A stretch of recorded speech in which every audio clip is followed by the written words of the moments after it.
Hey, this is Batting Stance Guy, and if you didn't watch baseball this week, here's what you missed. We're in Omaha, Nebraska, home of Bob Gibson, home of Wahoo Sam Crawford, home of Millard South's Brian Dunsing, also home of baseball-sized hail that literally went through our windshield and put glass all over. Who's keeping track of Omaha weather?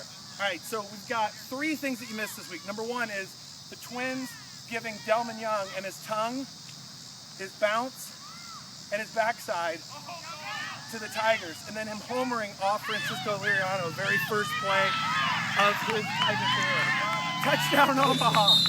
All right, then what you missed is number 2, you missed Ryan Zimmerman hit a walk-off grand slam versus the Phillies. Now my humble brag is having gotten to know Zimmerman from mutual friends and both of our moms having MS. So I email him that night after that grand slam and say, dude, 3-2, 2 outs, bases loaded, tie game, walk off the Phils, that's ridiculous. And he emails back, so sick. Awesome, love Zimmerman.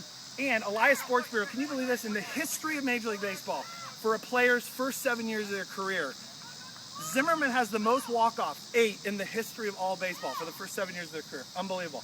All right, the number 1 thing you missed is the Cleveland Plain Dealer wrote a story about Jack Hanahan. Now, I know Jack Hanahan as being a pro for 11 years, kind of off and on, not making much money, standing really boring, occasionally getting a walk-off single here or there, and after he hits it, throwing the bat down by the plate.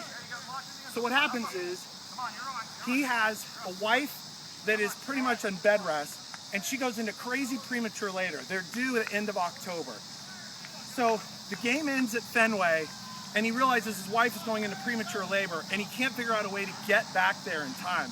So he has to take a 6 a.m. flight the next morning.